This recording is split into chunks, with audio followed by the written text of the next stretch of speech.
Student, आप लोगों को शिवम कोचिंग सेंटर में स्वागत है।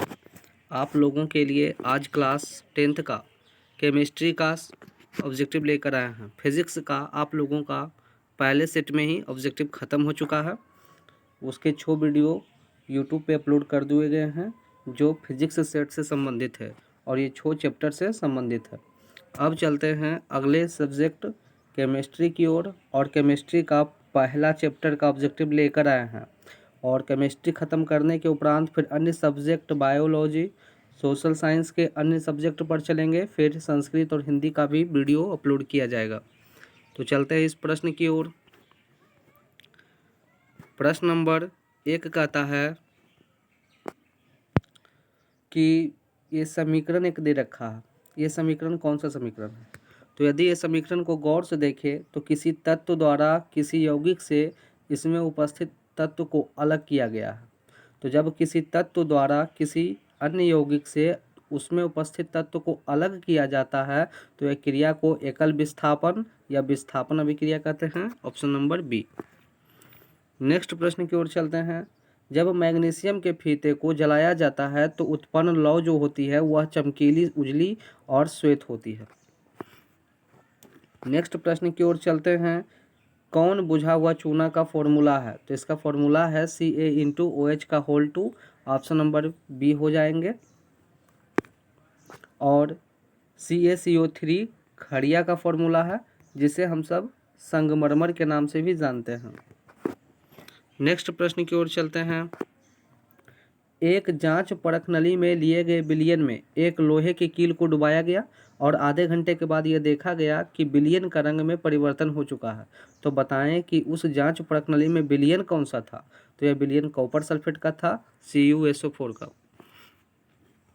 नेक्स्ट प्रश्न की ओर चलते हैं। Na2SO4 और BaCl2 दोनों आपस में रिएक्शन करके BaSO4 और NaCl बनाता है।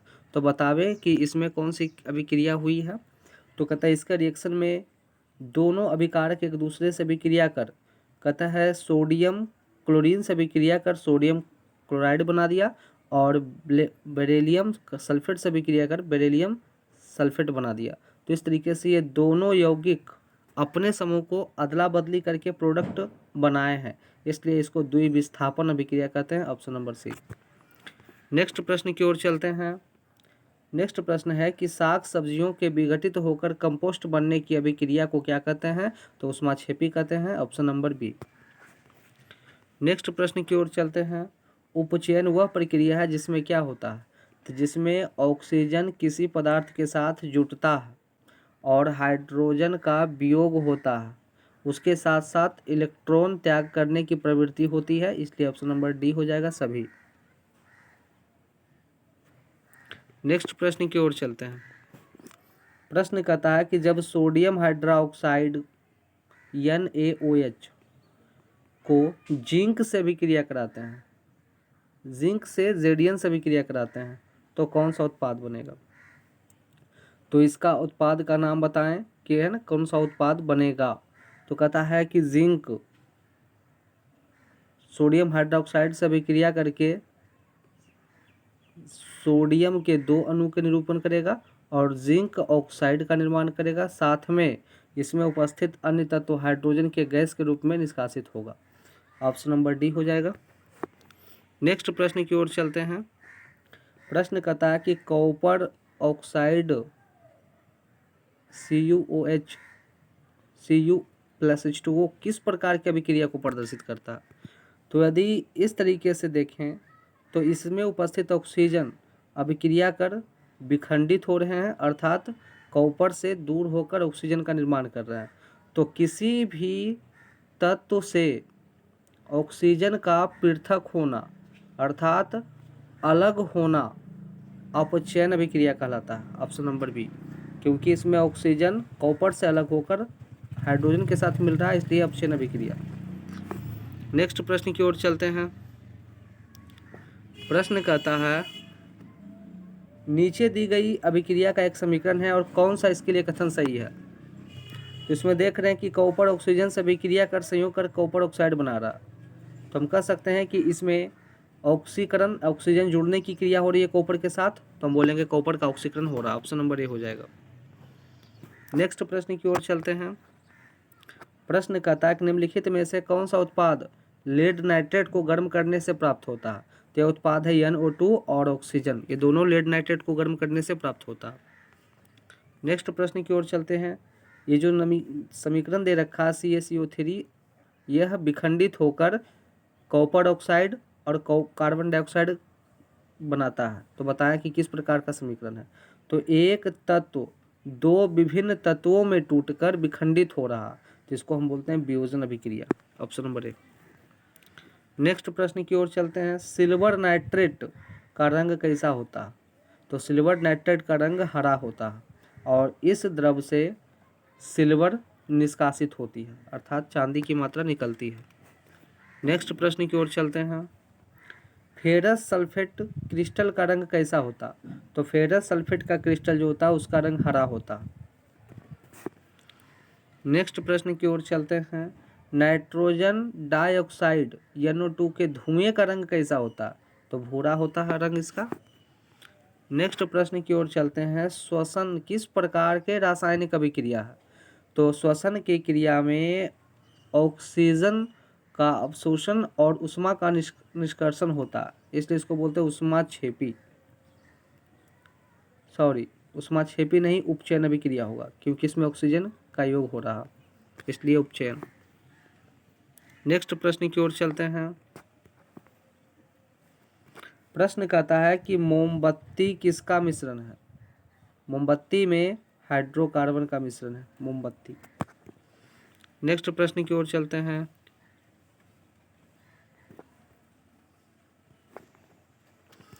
प्रश्न कहता है कि जब किसी रासायनिक अभिक्रिया में अवक्षेप बनता है तो वह कौन सी अभिक्रिया है। तो वैसे अभिक्रिया को अवक्षेपण अभिक्रिया कहते हैं। Option number A. नेक्स्ट प्रश्न की ओर चलते हैं। रासायनिक अभिक्रियाओं को व्यक्त किया जाता है। तो रासायनिक अभिक्रियाओं को समीकरण के द्वारा व्यक्त किया जाता है। जैसे कार्बन और ऑक्सीजन अभिक्रिया करता है तो कार्बन डाइऑक्साइड बनाता है, तो यह अभिक्रिया को एक समीकरण के रूप में व्यक्त किया जाता है। ऑप्शन नंबर सी होगा। नेक्स्ट प्रश्न की ओर चलते हैं। समीकरण के बाएं एवं दाएं दोनों तरफ के प्रकार के परमाणुओं की संख्या समान है, यह समीकरण कैसा होगा। तो जैसे H2 और O2 हाइड्रोजन और ऑक्सीजन आपस में विक्रिया कर जल बनाता है, H2O बनाता है, तो इस तरफ देखेंगे कि हाइड्रोजन और ऑक्सीजन के अनुपात अणुओं की या परमाणुओं की संख्या 2-2 है, लेकिन इस तरफ हाइड्रोजन के 2 परमाणु है, ऑक्सीजन के 1 परमाणु है। और इस प्रकार की अभिक्रिया को यदि संतुलित कर लिया जाए, यहाँ पे ऑक्सीजन के 2 अणु दे देते हैं, तो हाइड्रोजन के 2 दूना 4 अणु हो जाएंगे और ऑक्सीजन के 2 अणु हो जाएंगे। इसी प्रकार यहाँ पे भी हाइड्रोजन के 2 अणु है और ऑक्सीजन के 2 अणु है, तो यहाँ पे हाइड्रोजन के 4 अणु है, इसलिए यहाँ पे 2 देना पड़ेगा, इसलिए 2 दूना 4 अणु हो गए। तो इस प्रकार जो अभिक्रिया संतुलित रूप में होते हैं, इसको बोलते हैं संतुलित रासायनिक समीकरण। Option number B. नेक्स्ट प्रश्न की ओर चलते हैं। निम्नलिखित में से कौन समीकरण असंतुलित है या बराबर नहीं है। यदि हम बारी बारी से समीकरण की ओर देखें तो यह पता चलता है ऑप्शन ए में कि हाइड्रोजन के इस तरफ 2 अणु है, इधर भी हाइड्रोजन के 2 अणु हैं, क्लोरीन के 2 अणु है, इधर भी क्लोरीन के 2 अणु हैं, इसलिए ये समीकरण संतुलित है।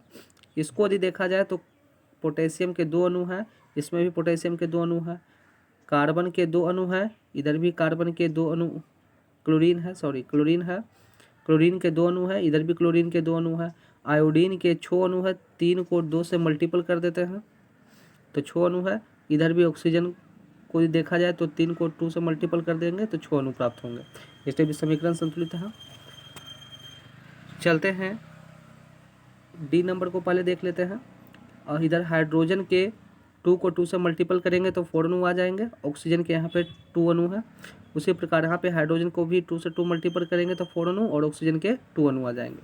जबकि जब ये 3 संतुलित हैं तो ऑप्शन नंबर सी जो है ये असंतुलित नहीं है, अर्थात असंतुलित समीकरण कौन है, तो ऑप्शन नंबर सी हो जाएगा। नेक्स्ट प्रश्न की ओर चलते हैं। प्रश्न कहता है निम्नलिखित में से कौन समीकरण संतुलित है। तो देखेंगे कि किस तरफ समीकरण का मान संतुलित है। यदि ऑप्शन नंबर ए को देखा जाए तो यहाँ फेरस के 1 अणु है, इस तरफ भी फेरस के 1 अणु है, क्लोरीन के 2 अणु है, इस तरफ क्लोरीन के 3 अणु है, इसलिए समीकरण संतुलित नहीं है। चलते हैं नेक्स्ट प्रश्न की ओर। तो यहाँ नाइट्रोजन के एक अणु है और एक अणु इस तरफ भी है, तो इसलिए इस तरफ अभिकारक में 2 गुण नाइट्रोजन के अणु है और इधर भी नाइट्रोजन के 2 अणु है। सॉरी, ऑप्शन नंबर बी में नाइट्रोजन का मान दे रखा है और यहाँ पर नाइट्रोजन का मान इस तरफ नहीं दे रखा, इसलिए समीकरण ये गलत है, संतुलित नहीं, अर्थात ये गलत है। नेक्स्ट प्रश्न की ओर चलते हैं। निम्नलिखित में से कौन सा समीकरण संतुलित है? तो देखेंगे कि समीकरण संतुलित है अर्थात दोनों तरफ परमाणु की बराबर है। ऑप्शन नंबर डी को ही चर्चा कर लेते हैं। जिंक के एक अणु है इस तरफ, जिंक के इधर भी एक अणु है। हाइड्रोजन के 2 अणु है, हाइड्रोजन के 2 अणु है। सल्फर के एक अणु है, सल्फर के एक अणु है और ऑक्सीजन के 4 अणु है, ऑक्सीजन के 4 अणु है, इसलिए डी नंबर ऑप्शन सही है। नेक्स्ट प्रश्न की ओर चलते हैं। प्रश्न कहता है कि कैल्शियम फॉर्मेट, कैल्शियम कॉर्नेट को गर्म करने पर कैल्शियम ऑक्साइड और कार्बन डाइऑक्साइड बन जाता है। तो यह किस प्रकार की रासायनिक अभिक्रिया है? यदि आप गौर से देखें तो इसमें 2 पदार्थ आपस में अपघटित होकर विखंडन हो रहे हैं, इसलिए इसको बोलते हैं अपघटन अभिक्रिया। Option number D. नेक्स्ट प्रश्न की ओर चलते हैं। प्रश्न कहता है कि क्लोरोफिल, प्रश्न कहता है कि क्लोरोफिल और सूर्य के प्रकाश की उपस्थिति में पौधे वायु से कार्बन डाइऑक्साइड एवं पृथ्वी से जल ग्रहण करके अपना भोजन तैयार करते हैं। यह किस प्रकार की अभिक्रिया है? तो इसमें यदि देखा जाए तो प्रकाश, सूर्य के प्रकाश की आवश्यकता होती है तथा कार्बन डाइऑक्साइड की आवश्यकता होती है, जल की पृथ्वी से आवश्यकता होती है और यह क्रिया कहलाती है प्रकाश संश्लेषण, इसलिए यह अभिक्रिया कहलाएगा प्रकाश रासायनिक। नेक्स्ट प्रश्न की ओर चलते हैं। प्रश्न कहता है कि सिल्वर नाइट्रेट के जलीय विलयन में सोडियम क्लोराइड का जलीय विलयन डालने पर अविलेय सिल्वर क्लोराइड का विलयन से पृथक हो जाता है। तो इस प्रकार की अभिक्रिया को हम सब क्या कहते हैं? तो इस प्रकार की अभिक्रिया का नाम दिया गया है अवक्षेपण अभिक्रिया। नेक्स्ट प्रश्न की ओर चलते हैं। प्रश्न कहता है कि सोडियम क्लोराइड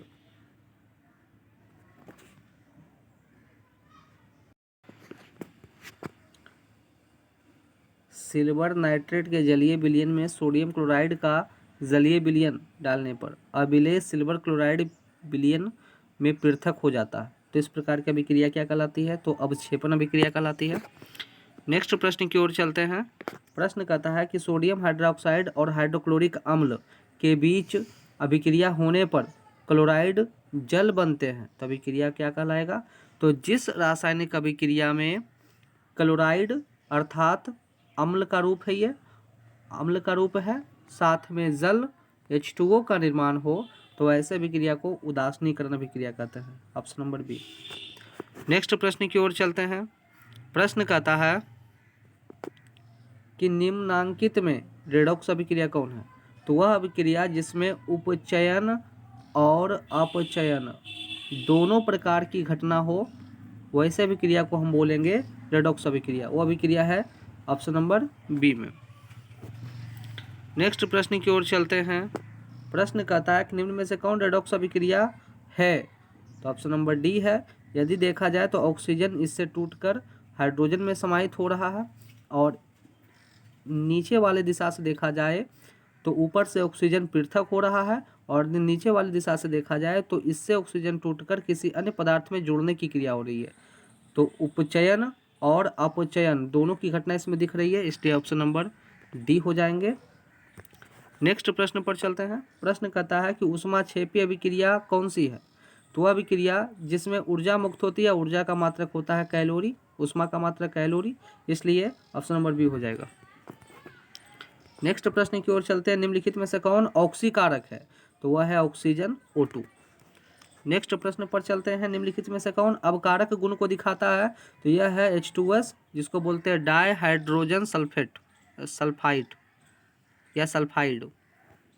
नेक्स्ट प्रश्न की ओर चलते हैं। प्रश्न कहता है निम्नलिखित समीकरण जो दिया गया है किस प्रकार की अभिक्रिया है?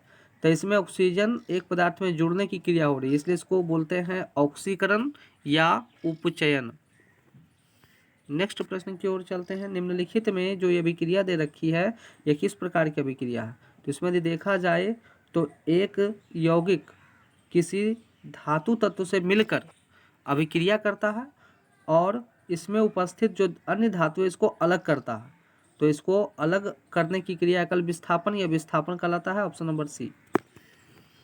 नेक्स्ट प्रश्न की ओर चलते हैं। प्रश्न कहता है एक समीकरण दे रखा है और ये किस प्रकार का अभिक्रिया करने का गुण को दिखाता है? तो देखेंगे कि कॉपर ऑक्साइड हाइड्रोजन से अभिक्रिया करता है तो ऑक्सीजन पृथक होकर हाइड्रोजन से मिलकर जल बना देता है, तो ऑक्सीजन यहाँ पृथक हो रही है इस समीकरण में, तो इसको बोलते हैं अपचयन अभिक्रिया। Option number A. नेक्स्ट प्रश्न की ओर चलते हैं। प्रश्न कहता है कि इस समीकरण जो दे रखा है इसके लिए कौन सा कथन सही है? तो देखेंगे कि ऑक्सीजन यहाँ से अपचयित होकर दूसरे प्रोडक्ट कॉपर CO2 के साथ मिल जाता है, इसलिए इसको बोलते हैं लेड ऑक्साइड अपचयित होकर कार्बन अपचयित हो रहा है। नेक्स्ट प्रश्न की ओर चलते हैं। प्रश्न कहता है कि AB + CD रिएक्शन करके AD और CD का निर्माण कर रहा, तो यह अभिक्रिया का नाम क्या होगा? तो यदि देखा जाए तो एक ही प्रोडक्ट, एक ही अभिकारक दूसरे अभिकारक से अभिक्रिया करके AD का निर्माण किया और दूसरा का प्रोडक्ट पहले अभिकारक से अभिक्रिया करके CB का निर्माण किया, तो दोनों अभिकारक अपने समूह को अदला बदली करके प्रोडक्ट बनाया, इसलिए इसको बोलते हैं उभय विस्थापन या द्वि विस्थापन, जो पहले वाले सेट में रिपीट हो चुका है। नेक्स्ट प्रश्न की ओर चलते हैं। दूध से दही बनना कैसा परिवर्तन है? तो परिवर्तन देखा जाए तो रासायनिक परिवर्तन है, क्योंकि दूध से दही बनने के बाद दही से दूध में नहीं बदला जा सकता, इसलिए इसको रासायनिक परिवर्तन बोलेंगे। और यदि पूछता कि दूध से दही बनना कौन सी क्रिया है, तो क्रिया में आ जाता है कि यह एक किण्वन नामक क्रिया है। नेक्स्ट प्रश्न की ओर चलते हैं। रासायनिक अभिक्रिया में भाग लेने वाले पदार्थों को क्या कहते हैं? तो उसे अभिकारक कहते हैं। Option number C. जैसे हाइड्रोजन ऑक्सीजन से अभिक्रिया करके जल बनाता है, तो हाइड्रोजन और ऑक्सीजन अभिक्रिया में भाग लिया तो ये दोनों पदार्थ कहलाएंगे अभिकारक, और अभिकारक के फलस्वरूप जो नया प्रोडक्ट बनता है इसको हम सब बोलते हैं प्रतिफल। तो यहाँ बोल रहा है कि भाग लेने वाले पदार्थ क्या हैं, तो उसके लिए आंसर हो जाएगा अभिकारक। ऑप्शन नंबर सी। नेक्स्ट प्रश्न की ओर चलते हैं। प्रश्न कहता है कि कली चूना जब पानी में या जल में प्रवाहित किया जाता है तो अभिक्रिया कौन सी होती है? तो इससे ऊष्मा उत्पन्न होती है, इसलिए ऊष्मा क्षेपी अभिक्रिया है। नेक्स्ट प्रश्न की ओर चलते हैं। प्रश्न कहता है कि क्लोरोफिल सूर्य प्रकाश की उपस्थिति में पौधे वायु कार्बन डाइऑक्साइड पृथ्वी से जल, ये प्रश्न रिपीटेड है, इसका आंसर है प्रकाश संश्लेषण, और यह अभिक्रिया कहलाती है प्रकाश रासायनिक अभिक्रिया। नेक्स्ट प्रश्न की ओर चलते हैं। निम्नलिखित में से कौन सा पदार्थ सूर्य प्रकाश के अभाव में अपघटित हो जाता है? तो इसका आंसर है AgBr, जिसको बोलते हैं सिल्वर ब्रोमाइड। जब इसको सूर्य के प्रकाश में रखा जाता है तो इसमें उपस्थित सिल्वर की मात्रा अपचयित होकर बाहर निकलना शुरू हो जाती है और जो ब्रोमाइड के अवशेष होते हैं वह वाष्पित होना लगती है। नेक्स्ट प्रश्न की ओर चलते हैं। प्रश्न कहता है निम्नलिखित में से कौन उपचायक पदार्थ है? तो उपचायक में आता है O2। नेक्स्ट प्रश्न की ओर चलते हैं। प्रश्न कहता है शरीर में भोजन का पचना किस प्रकार की अभिक्रिया है? तो भोजन का पचना ऑक्सीकरण की क्रिया है। नेक्स्ट प्रश्न की ओर चलते हैं। प्रश्न कहता है कि अम्ल और क्षार अभिक्रिया होने पर लवण जल बनाते हैं, कौन सी क्रिया है? तो ये भी प्रश्न रिपीटेड है, ये रिपीट हो चुका है। ऑप्शन नंबर सी है उदासीनीकरण अभिक्रिया। नेक्स्ट प्रश्न की ओर चलते हैं। प्राकृतिक गैस मीथेन का दहन है मीथेन जो गैस का दहन है वह इनमें से कोई भी क्रियाकलाप नहीं होती। ऑप्शन नंबर डी हो जाएगा, इनमें से कोई नहीं। नेक्स्ट प्रश्न की ओर चलते हैं। निम्नलिखित में से कौन सा पदार्थ बिना ज्वाला के जलता है? तो बिना ज्वाला का जलने वाला प्रकाश है वह है कोयला। नेक्स्ट प्रश्न की ओर चलते हैं।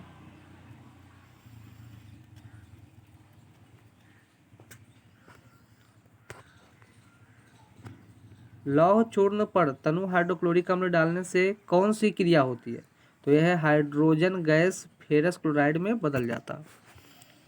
नेक्स्ट प्रश्न की ओर चलते हैं। प्रश्न कहता है, अब जितने भी प्रश्न आप लोगों को अपडेट करा चुके हैं, सभी स्टूडेंट तैयारी करते रहें, मेहनत करते रहें और हमेशा इसको नोट भी करें और याद भी करें। चलते हैं नेक्स्ट प्रश्न की ओर। प्रश्न कहता है कि लाल तप्त लोहा पर जल प्रवाहित करने पर कौन सा यौगिक बनता है? तो उसका आंसर है Fe3O4, जिसे मैग्नेटाइट कहते हैं। नेक्स्ट प्रश्न की ओर चलते हैं। प्रश्न कहता है, निम्नांकित में से कौन सा युग्म एकल विस्थापन अभिक्रिया को प्रदर्शित करता है? तो AgNO3 सिल्वर नाइट्रेट ये गुण को दिखाता है। नेक्स्ट प्रश्न की ओर चलते हैं। प्रश्न कहता है कि अभिक्रिया जिसमें आयनों का आदान प्रदान होता है तो वह क्या कहलाता है? तो जब दो आयन अपने में आदान प्रदान की क्रिया कर दो नए पदार्थ का निर्माण करते हैं तो इसे हम द्विविस्थापन कहते हैं। नेक्स्ट प्रश्न की ओर चलते हैं। प्रश्न कहता है कि चांदी के संक्षारण में कौन से रंग की परत चढ़ती है? तो काली परत चढ़ती है। और सोना के संक्षारण में हरी परत और चांदी के संक्षारण में काली परत। नेक्स्ट प्रश्न की ओर चलते हैं। प्रश्न कहता है H2S और I अभिक्रिया करके कौन सा अपचायक पदार्थ के रूप में निष्कासित करते हैं? तो इसका आंसर है कि सल्फाइड पदार्थ निष्कासित हो रही अपचायक के रूप में। और अपचायक का काम कौन करता है? तो आयोडीन यहाँ पे अपचायक करने का काम कर रहा है, यानी हाइड्रोजन को निष्कासन करने में मदद कर रहा, इसलिए ऑप्शन नंबर बी अपचायक का काम करता है आयोडीन। नेक्स्ट प्रश्न की ओर चलते हैं। प्रश्न करता है कि लोहे पर जंग लगने की क्रिया को क्या कहते हैं? तो उसे हम सब संक्षारण के नाम से या जंग लगना कहते हैं। नेक्स्ट प्रश्न की ओर चलते हैं। चिप्स की थैली में चिप्स के अपचायक बनाने के लिए सही रखने के लिए कौन सी गैस भरी जाती है? तो इसमें प्रमुख गैस जो होती है वह होती है नाइट्रोजन और आर्गन, हीलियम गलत है। नेक्स्ट प्रश्न की ओर चलते हैं। प्रश्न कहता है कि नमी वायु की उपस्थिति में लोहे की बनी हुई वस्तुओं पर कुछ समय के पश्चात जंग लग जाता है जिससे काफ़ी क्षति होती है, यह क्रिया संक्षारण कहलाती है, option number B. Thank you. इस तरीके से आप लोगों का जो वीडियो है यहीं तक रहता है। आप लोग तैयारी करते रहें, मेहनत करते रहें।